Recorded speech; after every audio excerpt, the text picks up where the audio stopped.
Bom dia. Bom dia. Um feliz sábado a todos. Feliz sábado. Para quem não me conhece, sou Gil da Barraca. Amados, eu agradeço a Deus pela oportunidade, porque estamos aqui e eu vou repetir o que eu sempre falo. A igreja que eu menos gosto de pregar é de São Luís, porque eu sou membro dessa igreja. E às vezes alguma palavra que a gente fala no momento da mensagem, algum irmão pode pensar que eu estou falando com você. Pode não ser com você e pode ser, mas a minha intenção não é trazer uma mensagem carnal para você, mas sim uma mensagem do céu. Por mais que eu te conheça, eu não sei da tua vida pessoal.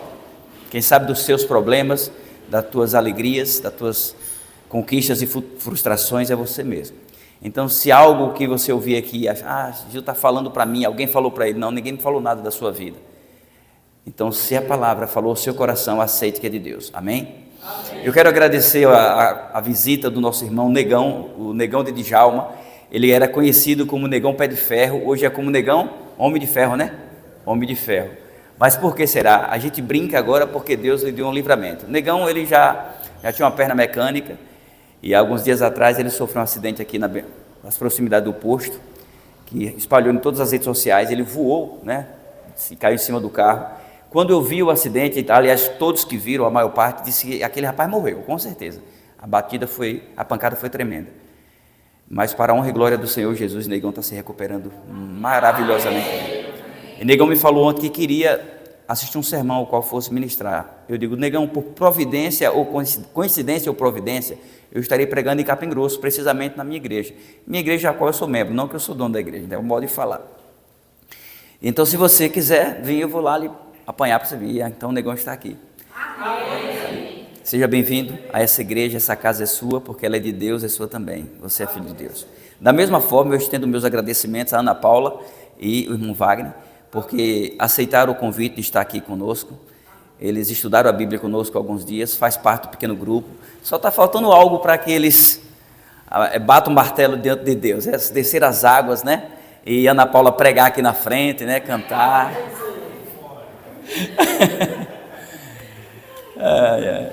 Então tem mais alguém que nos visita aqui que ainda não é batizado nessa igreja? Tem alguém? Josi, seja bem-vinda. Natália, você nos visita, mas você tem que retornar para os caminhos do Senhor, viu, Natália?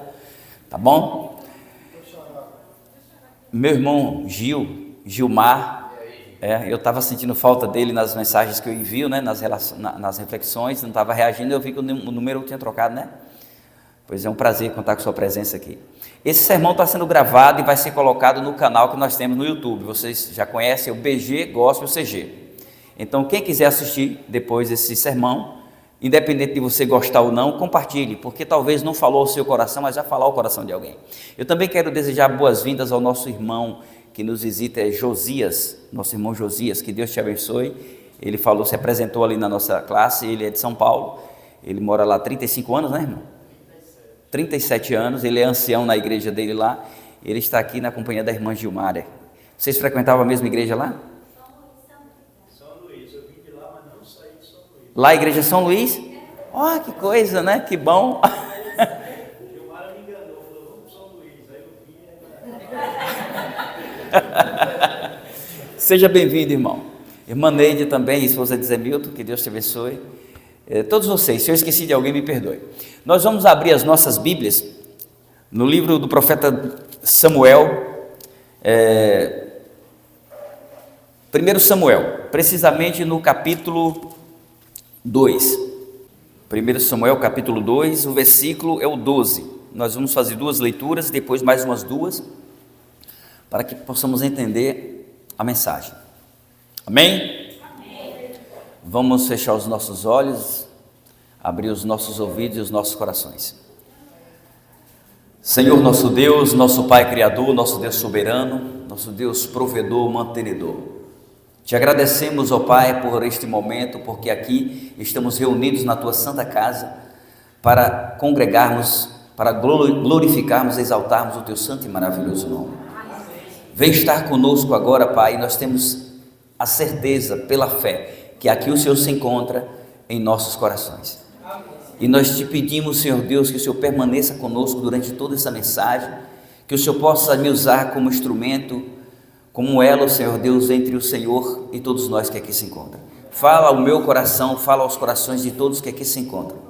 Que o Divino Espírito Santo possa nos orientar através da Tua santa e boa palavra. E ao recebermos e compreendermos as Tuas orientações, que possamos pôr em prática em nossas vidas.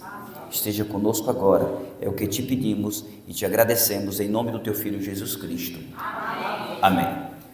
Queridos, antes da leitura eu quero fazer uma pequena introdução. Nós temos visitas, eu sei que a maior parte dos irmãos conhece essa história de cós salteado, mas eu faço questão de fazer a introdução dessa mensagem para que você compreenda. Nós vamos falar sobre o profeta Eli. Eli, ele era, como nós vamos ver daqui a pouco, juiz, sacerdote, sumo sacerdote e profeta.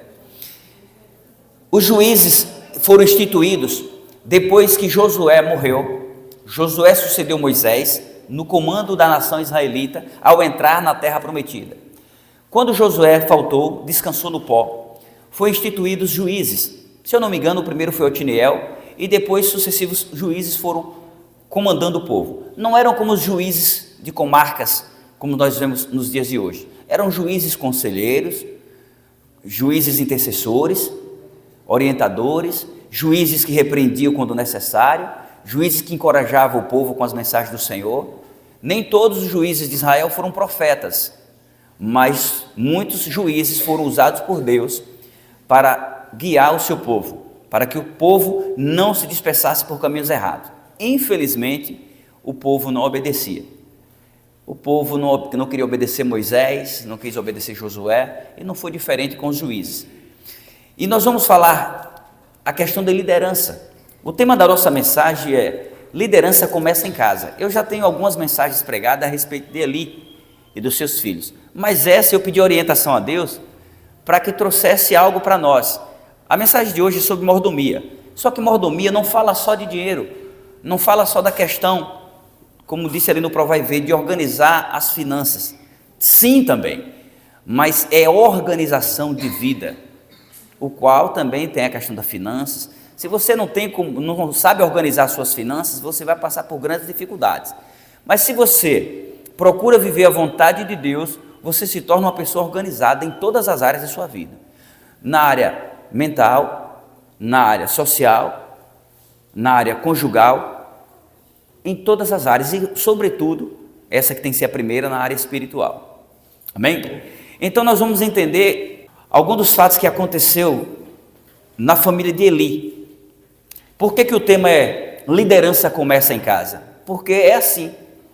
Não tem como você ser um líder na empresa que você trabalha se você não for um bom líder na sua casa. O irmão Josias, ele até comentou conosco um pouco da sua história, e ele era funcionário, depois ele recebeu uma promoção para encarregado, mas tinha que transgredir o mandamento do Senhor e ele não aceitou. E Deus depois lhe honrou, não como encarregado, mas como um gerente da empresa a qual ele trabalhou. Então, algo aconteceu de maravilhoso na vida dele. Ele se tornou um líder, porque ele se submeteu ao maior de todos os líderes. Amém? Amém. Vamos à leitura. Capítulo 2, versículo 12, diz o seguinte: Eram, porém, os filhos de Eli, filhos de Belial, e não se importavam com o Senhor. Pois o costume daqueles sacerdotes com o povo era que, oferecendo a alguém sacrifícios, vinha o moço do sacerdote, estando-se cozendo a carne, com um garfo de 3 dentes na mão, e metia na caldeira, ou na panela, ou no tacho, ou na marmita, e tudo quanto o garfo tirava, o sacerdote tomava para si. Assim fazia a todo o Israel que ia ali a Siló. Também antes de se queimar a gordura, vinha o moço do sacerdote e dizia ao homem que sacrificava: dá essa carne para assar ao sacerdote, porque não aceitará de ti carne cozida, senão crua. Se o ofertante lhe respondia: queime-se primeiro a gordura e depois tomarás quanto quiseres, então ele dizia: não, porém has de mandar agora, senão tomá-la-ei à força. Era, pois, muito grande o pecado destes moços perante o Senhor, porque eles desprezavam a oferta do Senhor. Vamos continuar agora no versículo 22. Era, porém, Eli já muito velho e ouvia tudo quanto seus filhos faziam a todo Israel e de como se deitava com as mulheres que serviam à porta da tenda da congregação. E disse-lhes, por que fazes tais coisas? Pois de todo este povo ouço constantemente falar do vosso mau procedimento. Não, filhos meus, porque não é boa esta fama que ouço. Estás fazendo transgredir o povo do Senhor. Pecando o homem contra o próximo, Deus lhe será árbitro. Pecando, porém, contra o Senhor, quem intercederá por ele? Entretanto, não ouviram a voz de seu pai,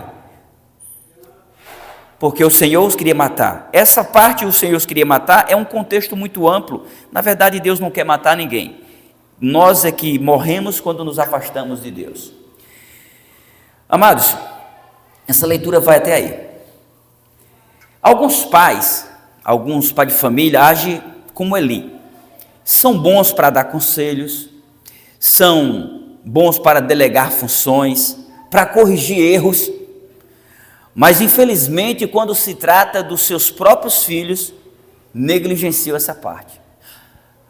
Alguma vez uma irmã me disse que ouviu um sermão e deu vontade de ir embora, porque o pregador estava pregando algo, mas ele não vivia. Macaco não olha para o rabo, é um ditado popular que as pessoas falam. Eu não posso dizer quem sou eu. Quando eu fui me casar com minha esposa, eu vinha de um currículo meio puxado, meio pesado, né? Meio desordeiro, não vamos entrar nos detalhes. O meu sogro foi contra, o teu pai, viu? No caso da minha amada esposa ali também, né? Que são irmãs, né? Até que se parecem as bichinhas, não são muito feias não. E o que acontece? Ele foi totalmente contra, porque ele também sabia do passado dele, e o passado dele era parecido com o meu, né? E aí você que é pai, viu, Neandre, né? Você que é pai, fica esperto, porque agora tu é pai, entendeu, né? E então ele preocupado, ele foi contra, mas por que ele foi contra? Porque ele tinha, como é que se diz? O rabo preso. Então alguém pode ouvir a mensagem aqui e falar assim, tu está pregando, mas tu vive? Não importa se eu vivo. Eu estou pregando não é a minha vida, eu estou pregando é a palavra de Deus. Eu tenho por obrigação de viver o que prego, mas não quer dizer que eu consiga. Então pode ser quem for que tenha a oportunidade de ministrar essa palavra aqui, receba, em nome de Jesus, amém? Amém. Porque o homem está aqui para pregar a palavra de Deus e não a palavra do homem. E por esse olhar crítico que alguns veem à igreja, pode perder a bênção e se tornar instrumentos do capeta. Não olhe para o meu lado errado, o meu lado humano, olhe para a palavra de Deus e os conselhos que serão expressos aqui, as orientações. O povo geralmente segue o líder. Eu não sou líder de nada, e todos nós somos líderes. Eu sou líder da minha casa, do meu comércio. Eu tenho por obrigação de dar bom exemplo. E você também é líder. Mas o que acontece? A maioria das pessoas segue a orientação dos líderes. A maioria. Mas é um perigo isso, porque tem que ver se esse líder está vivendo como assim diz o Senhor, ou como assim diz a sua própria vontade. Ele foi um homem de Deus no início, mas depois ele se vai e desceu. Ao ponto que nós vamos ver aqui, de Deus não querer mais falar através de Eli. Porque a função do juiz era orientar as pessoas, trazer a mensagem de Deus para as pessoas, mas ele tinha que viver a vontade de Deus para que as pessoas olhassem para ele e visse Deus refletir nele. Como a música disse, eu quero brilhar por ti. Ainda que seja sem palavras, testemunhar do amor de Deus. Amados, era para ser diferente. A família de Eli era uma família que tinha tudo para dar certo. Eli era um homem religioso, um líder espiritual, um líder social, exerceu a função de juiz por 40 anos e também era sumo sacerdote. Ele ficou 40 anos comandando o povo de Deus. E todos que iam adorar em Siló, onde era Siló? Siló era uma localização onde a arca e a tenda da congregação se encontravam. Nessa época ainda não existia o templo só veio anos depois, muitos anos depois depois que Salomão construiu. Davi queria, mas não pôde, ele providenciou boa parte do material e Salomão concluiu a obra. O Salomão executou a obra. E o que acontece? As pessoas iam a Siló para poder adorar a Deus e ter o privilégio de obter conselhos, orientações e intercessões do profeta Eli. É conhecido que Ana, quando foi lá adorar no templo em Siló, com Eucana, o seu marido, e a outra esposa de Eucana, Penina, se eu não me engano o nome dela, Ana, em um momento de falar com Deus, de oração, ela balbuciava, falava, e Eli confundiu a oração de Ana com uma embriaguez. E Ana disse: não, a tua serva não bebe, eu estou com o coração contrito ao Senhor. E o que foi que ele disse? Que se faça a vontade de Deus na tua vida. E se fez? Fez. Amém? Amém. Amados, os filhos de Eli, eles tinham privilégios que muitos gostariam de ter. Eles eram sacerdotes por direito tribal, eles pertenciam à família, à tribo de quem? De Levi. Só podiam ser sacerdotes e sumos sacerdotes os levitas. Eles seriam sumos sacerdotes por pertencerem a uma família sacerdotal. Eles, infelizmente, ignoraram. O que foi que eles ignoraram? Eles ignoraram que quanto mais privilégios, maiores são o quê? As responsabilidades. Quando você recebe um cargo da igreja, no seu departamento, não se envaideça. Pense agora nas responsabilidades que você tem. Felipe, meu sobrinho, filho de Binha, Rubeane, mas a gente chama de Binha, ele completou 18 anos no mês passado. E a palavra que eu disse para ele foi: meus parabéns, mas olhe para mim e abra os seus olhos. Você agora é de maior. Você não é independente, talvez, dos meus conselhos, da sua mãe, nem de Deus. Mas você agora é responsável pelos seus atos. De menor, quando era abordado pela polícia, o tratamento era um, de maior é outro. As suas infrações você vai responder diretamente.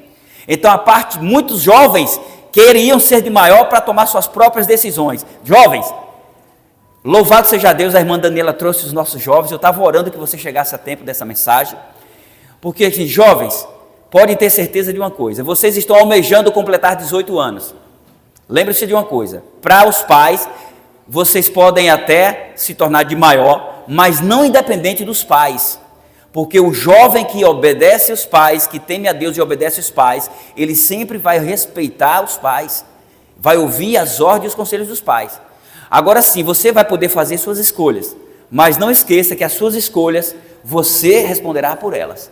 Os filhos de Eli, eles tinham o privilégio de serem sacerdotes e eram posteriormente sumos sacerdotes, mas eles negligenciaram essa responsabilidade. O mau testemunho, presta atenção nisso aqui, o mau testemunho daqueles que servem a Deus, está ouvindo?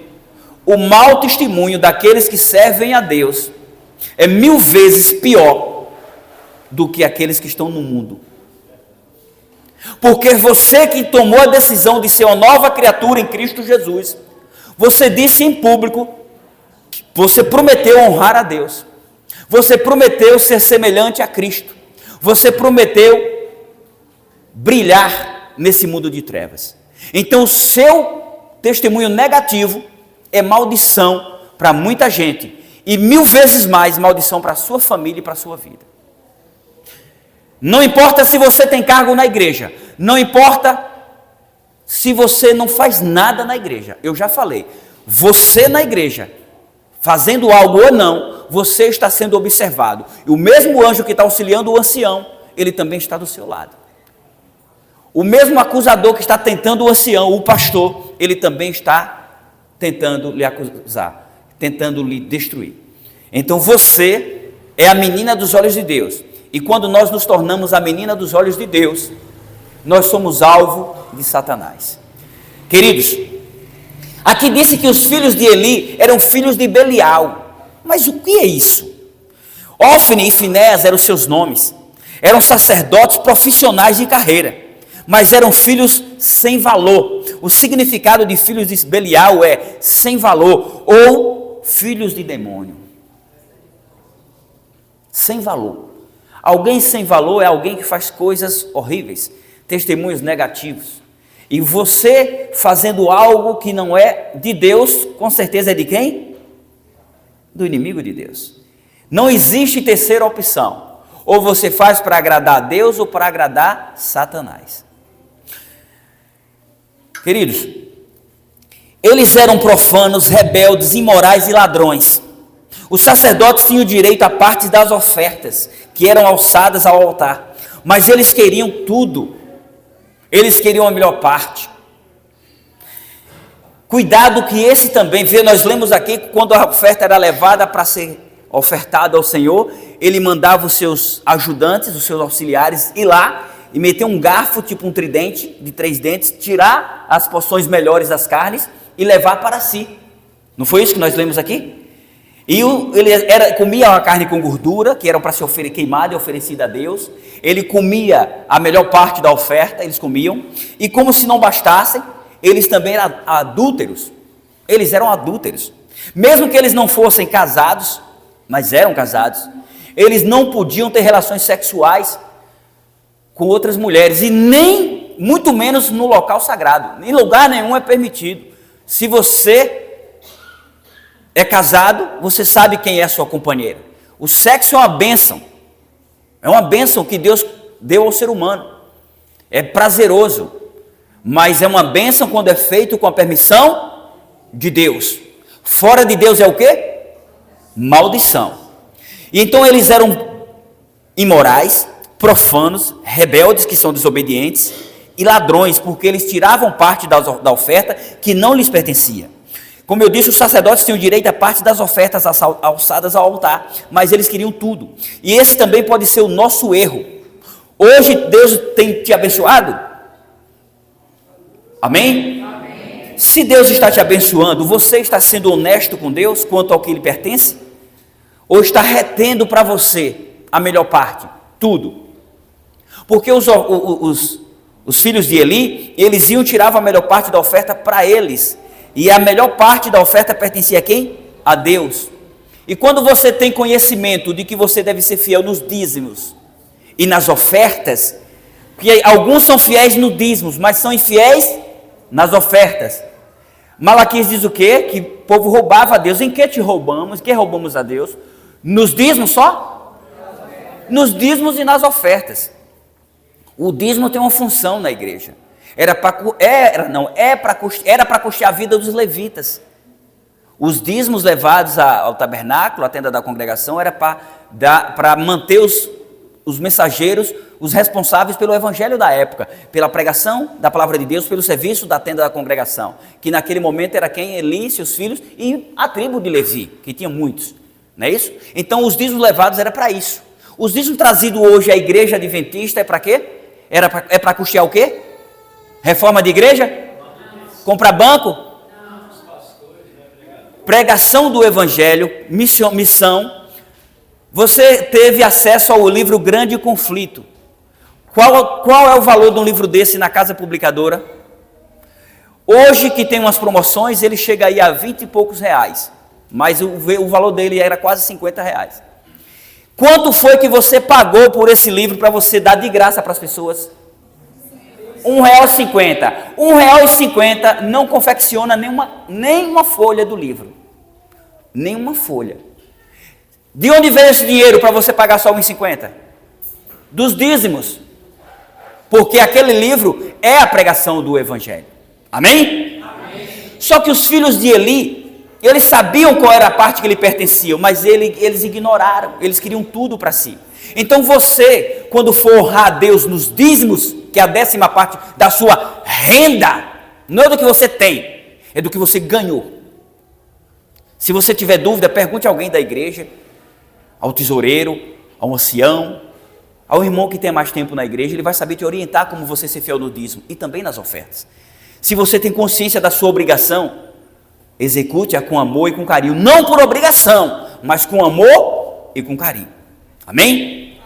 Se nós formos para Provérbios 3, 9, nós vamos ter mais ou menos uma orientação como é que deve ser feita essa questão das ofertas e dos dízimos. Provérbios 3, versículo 9 e 10. Diz assim, ó. Se você não quiser abrir a Bíblia e quiser ouvir, fique atento e ouça, tá bom?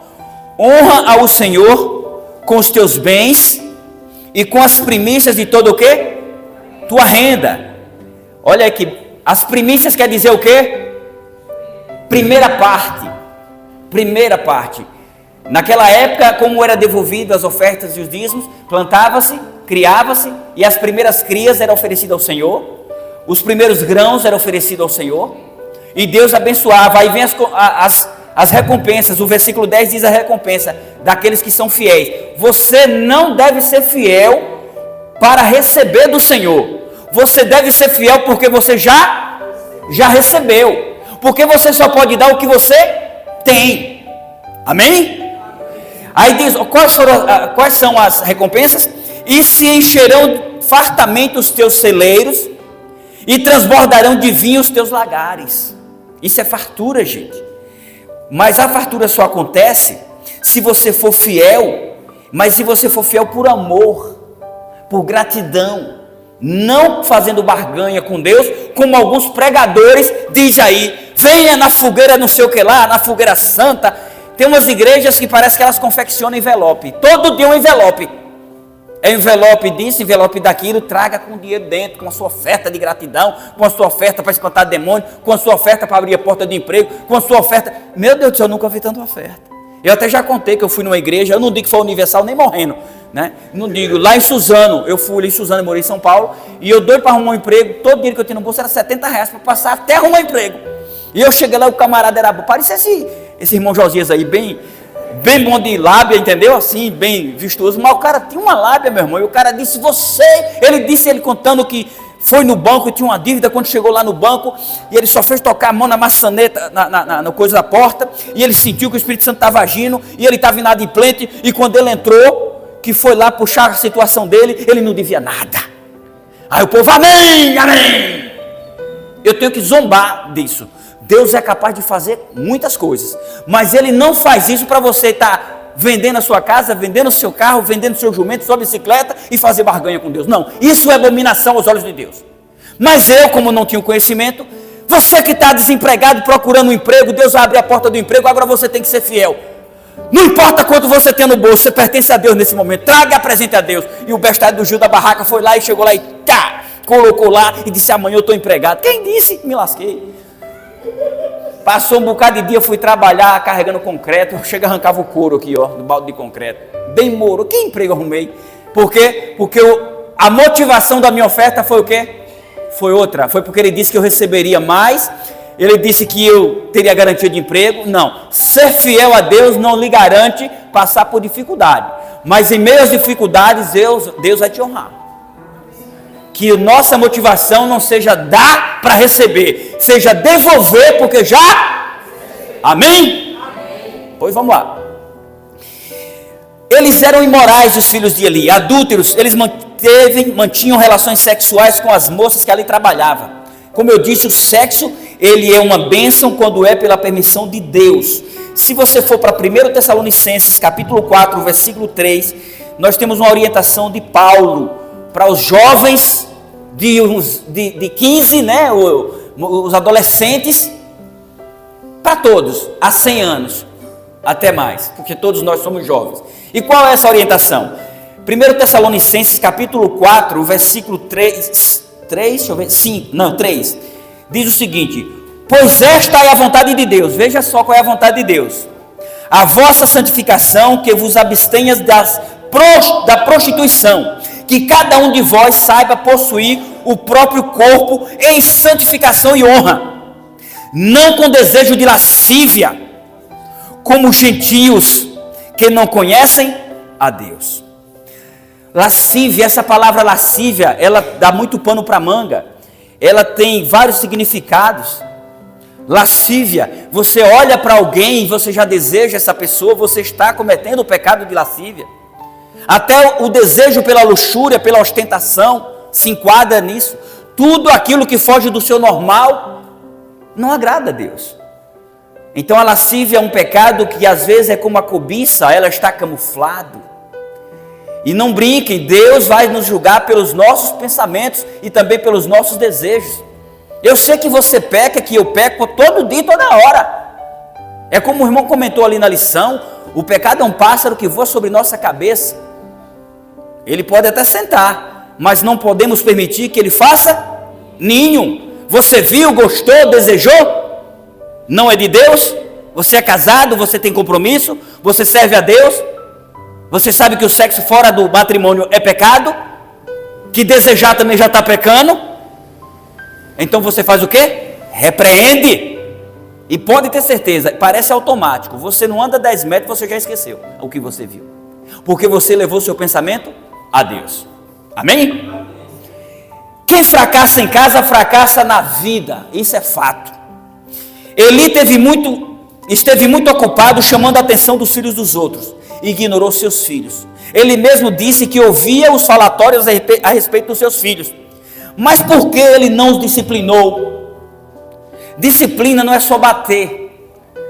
Eu sinceramente, você que é pai e você dá uma surra no seu filho e você não sente a dor que ele sente no momento que você está batendo, reveja o que é ser pai ou o que é ser mãe. Porque se as lágrimas do teu filho não te incomodam, você, sinceramente, você não tem coração.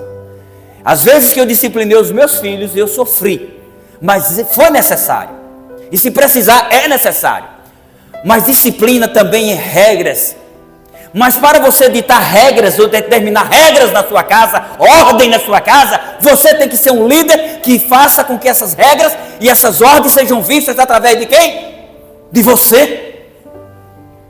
Não faço o que eu faço, faço o que eu digo. Isso é palavra de ignorante, como eu fazia no passado. Eu bebia, fumava, minha esposa repreendia e eu dizia, não faço o que eu faço, faço o que eu digo. Isso é um idiota, um cara desse. Como assim? Não faço o que eu faço, faço o que eu digo. Você é o dono da verdade e vive na mentira. As suas palavras são verdadeiras, né? Mas você vive uma farsa, um fake news, como diz na linguagem de hoje. Não vai funcionar. Quando os seus filhos crescerem, engrossar o cangote, eles não vão te obedecer. Eu tenho dito e é verdade. Os teus filhos, os nossos filhos, eles só vão continuar nos obedecendo depois que engrossar o cangote, se tiver o que nos seus corações? Amor. Amor. Irmão Renato, estamos juntos, viu, meu amor? Queridos, como eu disse, Eli deveria ter repreendido os seus filhos, deveria ter sido mais severo um pouco. Ele sabia como. Se ele sabia conduzir os filhos dos outros, e por que ele não soube conduzir? Quem foi criado, quem foi o menino que foi criado por Eli e se tornou um dos maiores e mais conhecidos profetas? E por que não deu certo com os filhos de Eli? Porque ele negligenciou o seu filho, os seus filhos. Talvez você está cobrando mais dos filhos dos outros e está negligenciando os seus filhos. Eu disse um dia desse, um irmão ficou meio assim, eu digo, ó, se na igreja, presta atenção aqui, ó. Não lembro mal onde foi que eu preguei. Se a tua criança não tem autismo, e ela fica, pula de um banco, pula para outro, amassa um copo dentro da igreja e derruba uma Bíblia, e pula, olha, errado não é a criança, é você, somos nós. Ah, eu sou uma criança, e nós estamos achando engraçado. Primeiro palavrão, menino, quem te ensinou isso? Dê logo uma peia nele, Senhor, então repreende e bota de caixa. Você não pode falar isso, teu fuleiro. Eu estou errado também, chama de fuleiro, não pode não. Você não pode falar isso, é errado, é pecado. E pecado nos afasta de quem? E se nós nos afastamos de Deus, nós nos aproximamos de quem? Do inimigo. Para que você não chore lágrimas de sangue hoje, é melhor você, ou melhor depois, é melhor que você faça. Perdão, não espanque, mas repreenda, corrija, discipline seu filho agora, para que depois você não chore nas portas de presídio ou diante de um caixão. É sério. Tudo que ele faz engraçadinho quando é pequeno não vai ter graça quando ele crescer. Não vai ter graça. Você dá um tapinha na mão, a polícia dá tiro. Você está entendendo? Se você ama, corrija. Só que não adianta você corrigir e viver na mentira. Não adianta você dizer, vai para a igreja, filho, e você ir para a curtição tomar cerveja. Eu falava, faça o que eu faço, ou melhor, não faça o que eu faço. faço o que eu digo. Ele só ia para a igreja porque a mãe trazia, mas eu ia para o bar. Quando esses meninos crescessem, eles iam para onde? Para a igreja ou para o bar?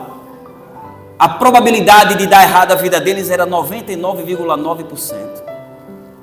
E a probabilidade agora de dar certo é 100%? Não! Mas é 99,9% para dar certo. Amém, igreja? É você tentando e Deus executando. Queridos, ele deveria ter chamado a atenção dos seus filhos pelos erros que eles cometiam. E isso foi um erro. As consequências da inércia dos pais podem tornar vergonha e morte para os filhos. Êxodo 20 fala precisamente o quinto mandamento, que diz que a obediência aos pais prolonga o quê? Prolonga a vida. Porque quando você, filho, desobedece os pais, você desobedece a Deus. Quando você trilha por caminhos tortuosos que não agradam a Deus, a sua vida faz o quê? Ela encurta. Ela encurta. E os seus filhos, pode ser, o pecado ele é tão avassalador, que quando você peca e você não se arrepende, ele sai contaminando o filho, filha, esposa, até vizinhos, até amigos. Então nós precisamos ter cuidado no nosso falar, onde entramos, com quem nos relacionamos, seja conhecido de todos e amigo íntimo de poucos. Trate bem todos, não humilhe ninguém. Mas nem todos que batem no teu ombro é teu amigo. Pode ter certeza disso. Amados, as consequências vieram. O silêncio de Deus, porque Deus ficou em silêncio com Eli. Deus não falava mais através. Se você ler o capítulo 2 e o capítulo 3, você vai ver que o menino Samuel, ele também foi... Deus chamou Samuel, Samuel não entendia, depois ele entendeu que era Deus querendo falar através de Samuel, e disse: eis-me aqui, Senhor, fala ao teu filho, ao teu servo. Eli tinha conhecimento de tudo, mas olhe bem, ele não adulterou, ele não roubou da oferta, não foi? Mas quem fez isso? E ele fez vista grossa. Ele foi conivente com os erros dos filhos. E se você for conivente com o erro do seu filho, guarde lágrimas para o funeral, guarde lágrimas para o presídio. Não quer dizer que todo filho que entrou pelo caminho errado seja negligência dos pais. Preste bem atenção. Existem exceções, poucas, mas existem. Poucas. E tem que bater? Não, tem que procurar orientar. Como? Vivendo, não desistindo. Não desista de orar pelos seus filhos. Não desista de convidar ele para a igreja. Não desista de pegar na mão dele e orar com ele. Você ora com estranho, não ora com seu filho? Clame, ore, jejue em intenção dos seus filhos. E fale: filho, eu estou orando por você. Olhe no olho dele e fale: eu te amo. Mas no olho mesmo, assim, sabe? Na bolota do olho. E diga: eu te amo, filho. E eu quero te ver no céu. Porque depois que tiver o presuntão no caixão, ele não vai ouvir nada, não. Não ouve. Infelizmente as consequências vieram. Deus ficou em silêncio porque não fala com quem está em pecado. Ele pode até falar com o pecador arrependido, porque Ele quer nos salvar do pecado, não no pecado. No pecado Deus não vai falar com você. Amados, naquela época os filisteus atacaram Israel e houve uma grande batalha, e nessa batalha 4.000 israelitas foram morreram. Depois desse massacre de 4.000, os filhos de Eli, Ofni e Finés, como sacerdotes, pegaram a arca da aliança e foram para uma nova batalha com os filisteus. Eles achavam que a presença de Deus, simbolizada pela arca, que a glória de Deus, estando com eles, eles não perderiam a batalha. E eles foram para a batalha, e nessa peleja 30.000 israelitas morreram, e Ofni e Finéias. A arca estava com eles? Estava. Mas a presença de Deus não estava. Porque Deus não habita em templo poluído pelo pecado. Não habita. Não adianta ter uma Bíblia e não colocar em prática o conteúdo da Bíblia.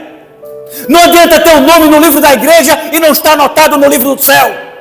Não adianta ser adventista só porque guarda o sábado, se achar a última bolacha do pacote e viver uma vida de picuinhas, de inimizade, de rancor. É consagração diária. Ninguém falou que seria fácil, mas a Bíblia diz, e eu creio que é gratificante. Amém? Queridos, a arca foi roubada naquele momento. Os 30.000 soldados foram mortos. Os filhos de Eli foram mortos também. E Eli, ao receber a notícia do massacre e que a arca também tinha sido roubada, o que aconteceu com o velho e gordo Eli, sentado em sua cadeira de balanço na entrada da cidade? Ele caiu de costas e quebrou o pescoço e morreu. A sua nora estava grávida, o filho nasceu prematuro e acabou, foi o nome da criança, a glória do Senhor saiu. Já tinha saído a tempo. Não basta vir à igreja, não basta devolver dízimos e ofertas, se o teu coração não for consagrado a Deus. Você não tem que devolver dízimo e oferta por obrigação, é por gratidão. Você não tem que vir à igreja só para agradar pastor e ancião, é por gratidão. Talvez você é crente há muitos anos e nada de bom acontece na sua vida. Você vive uma tortura psicológica. É porque você está com objetivo errado, propósito errado. Adore a Deus. Agora eu vou dizer uma coisa. Adorar a Deus só pode ser exercido através de ações. E nessas ações, o principal é exemplo. Não diga eu sou um verdadeiro cristão. Não diga eu sou bom de Bíblia. Não diga eu sou isso e sou aquilo. Tira o eu e deixa o nós. Ou simplesmente diz assim, eu estou tentando. E pela fé eu creio que Deus vai concluir aquilo que eu comecei, Ele há de concluir. Ou melhor, Ele vai com... Bem que gosta desse versículo, né, Bia? Fala aí, Bia. Ele há de terminar. E quando foi que Ele começou? Quando nós aceitamos. Quando você aceita Jesus como Senhor e Salvador de sua vida. Quando você se arrepende dos seus pecados. Começa-se uma boa obra.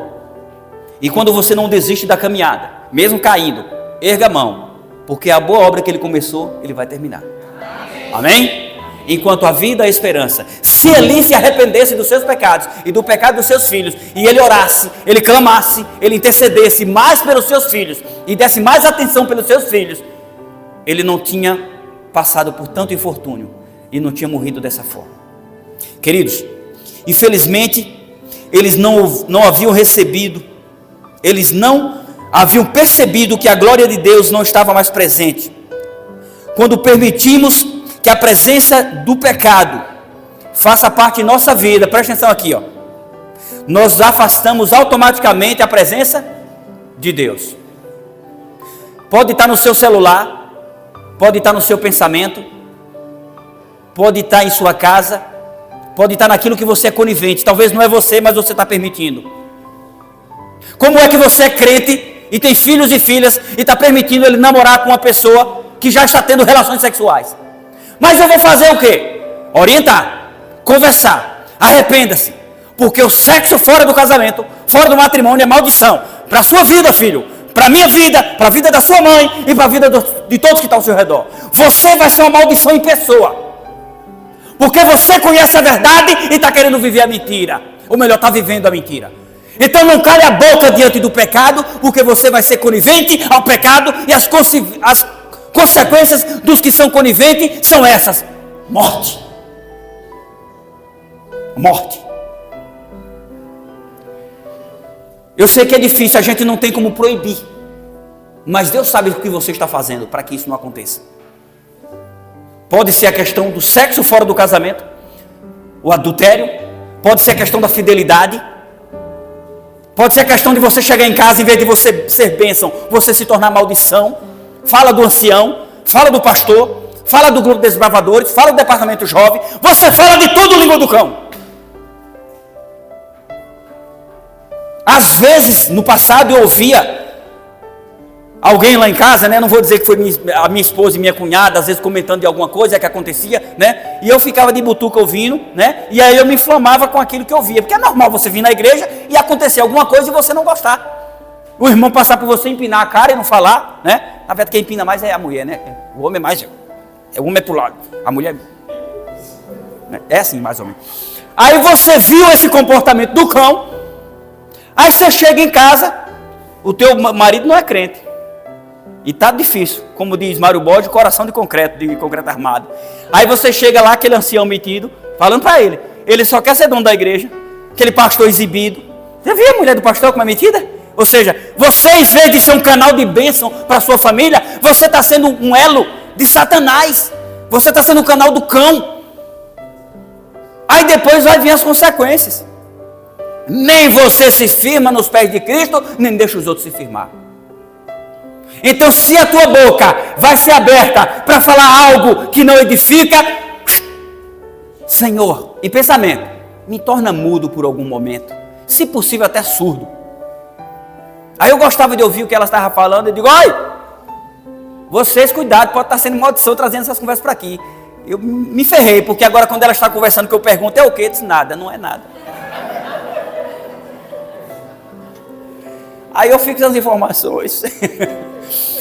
Amados, não basta Deus estar na arca, Deus precisa estar em nossos corações. Não basta ser líderes, é preciso sermos liderados por Deus. Vamos ter certeza de que a glória de Deus está presente em nossa casa, e presente em nossos corações, e presente nos corações de nossos filhos. Vamos nos corrigir enquanto há tempo. Como diz Paulo, nós somos cartas abertas, lidas por todos. Você pode não estar recebendo elogio, mas não dê motivo para receber críticas. Mesmo que você receba críticas, não se preocupe em agradar pessoas, não. Preocupe-se em agradar a Deus, porque quando você se preocupa em agradar a Deus, negão, pode ter certeza que Deus faz com que as pessoas se agradem de você. Amém? Procure agradar a Deus. Pois é. Como diz lá em Mateus 6,33, buscai, pois, em primeiro lugar o reino de Deus e a sua justiça, e todas as outras coisas lhes serão acrescentadas. É fato, agrade-se, agrade a Deus e Ele agradar-se-á de vocês, ou melhor, de nós. Amados, eu quero encerrar essa mensagem de hoje contando uma pequena reflexão. É até um pouco engraçada, mas é para que vocês entendam que não existe atalho para a felicidade, não existe atalho para agradar a Deus. Existe passos firmes, não titubear, não abrir nem para um trem carregado de ferro, como diz a linguagem popular. É sim, sim, não, não a vida do cristão. Conta-se a história de 3 jovens que faziam faculdade, e eles, de vez em quando, eles ou melhor, falhavam a aula, não aparecia, e certo dia era a prova, mas eles passaram a noite na orgia, na prostituição, e aí ao chegar atrasados, não dava mais para fazer a prova. Ambos chamaram o professor e disseram, nós estávamos vindo, mas o carro que estávamos quebrou, e demorou para a gente arrumar um mecânico para consertar o carro e tal, só podemos chegar agora, deixa a gente fazer a prova. O professor, muito sábio, disse, deixarei, mas vamos fazer o seguinte, você fica aqui nessa sala, você nessa e você nessa, eu já trago a prova para vocês. Só que ele fez o seguinte, ele chegou para esse e disse, que cor era o carro? Como assim? O carro que quebrou? Ah, vermelho. Vocês vinham de onde? Qual foi a BR que vocês passaram? Qual foi o local que o carro quebrou? Disse. Beleza. Aí disse para esse, de quem era o carro? A quem pertencia o carro? Fulano. Quando colocou os 3 juntos, as informações bateram? Tinha carro? Tinha o quê? Mentira. E como diz o ditado, a mentira tem pernas curtas, e quando ela é descoberta, envergonha. Filhos, não mintam. Filhos, e nós também, que todos somos filhos, fala a verdade. Às vezes uma mentirinha é só o primeiro passo para uma mentirona. Fale a verdade. Se vê que vai doer essa verdade, fale com jeito, mas fale. Não pegue atalho para chegar à verdade. A verdade não precisa de atalho. Ela só por si se mantém. Quando a mentira vem, envergonha. Quando você mente, você envergonha seus pais. Você envergonha todos à sua volta. Que Deus possa ter misericórdia de nossas vidas. Que possamos viver como assim diz o Senhor. E não como assim diz a nossa vontade. Deus abençoe a todos.